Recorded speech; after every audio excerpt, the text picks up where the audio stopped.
Now, ministers from around the world have gathered in New York for the annual United Nations Peacekeeping Ministerial Conference that examines the challenges facing blue helmets in peace missions around the globe. The objective of the one-day event is to strengthen uniformed capabilities and the performance and protection of service personnel in the year ahead. The conference also affords UN member states the opportunity to make pledges towards filling gaps, particularly equipment needs identified in UN peacekeeping missions. A moment of silence to open this year's meeting.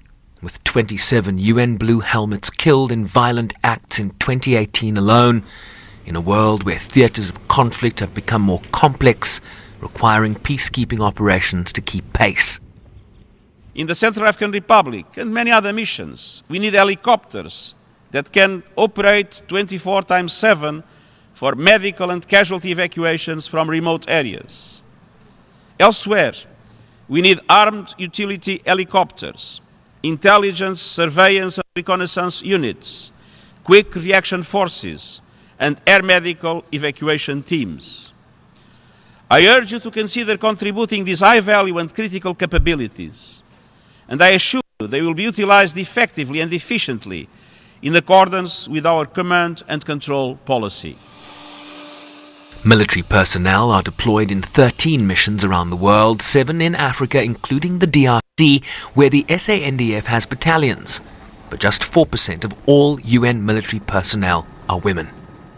Beyond better equipment and readiness, we must increase local engagement. Women peacekeepers and civilian staff are essential to improve those efforts. We have almost doubled the number of female staff officers and observers since the Vancouver meeting, and more women are deploying in mixed police and military units. I commend everyone involved, including the Canadian government, for launching the ELSI initiative for women in peace operations. But we must do more, because it is unacceptable that in 2019, only 4% of our military peacekeepers are women. We will present a strategy to increase the numbers of female uniformed personnel to the Security Council next month, and I urge your support. South Africa called for uniform training and capacity building to ensure peacekeeping efforts are more effective. We are committed, Chair, to ensure well-trained peacekeepers who are aware of the conduct and discipline required of them in any situation, whilst providing them with relevant training and capacity building skills that will ensure their protection. There is a greater need for partnerships to be developed amongst ourselves in order to enhance capacity and training to improve the output of peacekeepers. Thus, a common approach to training and capacity building should support efficiencies and effectiveness of our peacekeepers.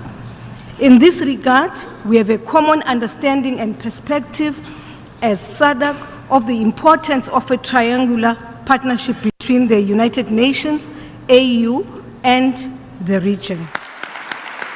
After the SANDF's Major Setebatso Pearl Blocks win at the last summit, this year's Gender Advocate of the Year was awarded to Lieutenant Commander Marcia Braga of Brazil, who serves in the UN peacekeeping mission in the Central African Republic.